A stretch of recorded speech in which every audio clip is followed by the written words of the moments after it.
ఈరోజు అయితే నేను మీకోసం హెల్దీ బ్రేక్ఫాస్ట్ చేశానండి. అదేంటంటే పెసరట్టు. టేస్ట్ ఎలా ఉందో తిని చూసి చెప్తాను. చూపియవది.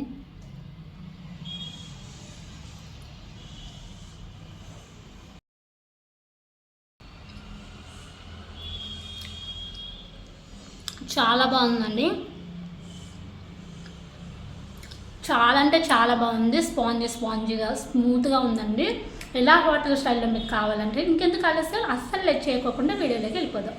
ముందుగా ఒక చిన్న టీ గ్లాసులో అయితే 2 గ్లాసుల పచ్చపెసలు తీసుకోవాలి. 2 గ్లాసుల పచ్చపెసలకి 1 గ్లాసు బియ్యము, 1/2 స్పూన్ మెంతులు అయితే వేసుకొని వాటర్తో 2 సార్లు అయితే శుభ్రంగా వాష్ చేసుకోవాలి. తర్వాత కొంచెం వాటర్ అయితే వేసేసి నైట్ అంతా నానబెట్టుకోవాలి. మనం పడుకునేటప్పుడు నానబెట్టుకుంటే సరిపోతుందండి.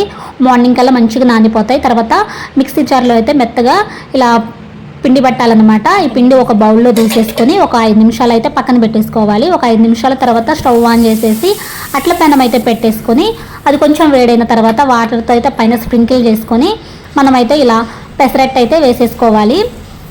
మనము పిండి పట్టేటప్పుడు అల్లం అండ్ పచ్చిమిర్చి వేసుకుంటే ఇంకా టేస్ట్ బాగుంటుందండి. కొంతమందికి పడదు, అంటే తినరు, మా పిల్లలు అలానే తినరు, అందుకని నేనేం వేయకోకుండానే పట్టాను. కొంచెం సాల్ట్ వేసుకొని అయితే ఇలా వేసేసుకోవాలి. ఇప్పుడైతే పైన ఆనియన్స్ అండ్ కొత్తిమీర చిన్నగా కట్ చేసుకొని పైన వేసుకొని మంచిగా కాల్చాలన్నమాట. మనము ఉల్టా చేయం కాబట్టి మంచిగా కాలిన తర్వాత ఇలా మడత పెట్టేసి ఇటు అటు కాల్చుకొని తీసేసుకోవాలి.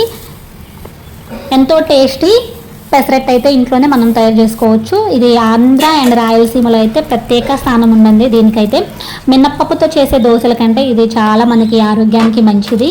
ప్రోటీన్లో పుష్కలంగా ఉండే పెసలతో చేసే టిఫిన్ తింటే రోజంతా మనకు ఎంతో శక్తి ఇస్తుందన్నమాట. మరి మీరు కూడా ఈరోజే ఇంట్లో రుచికరమైన పెసరట్టు ట్రై చేయండి.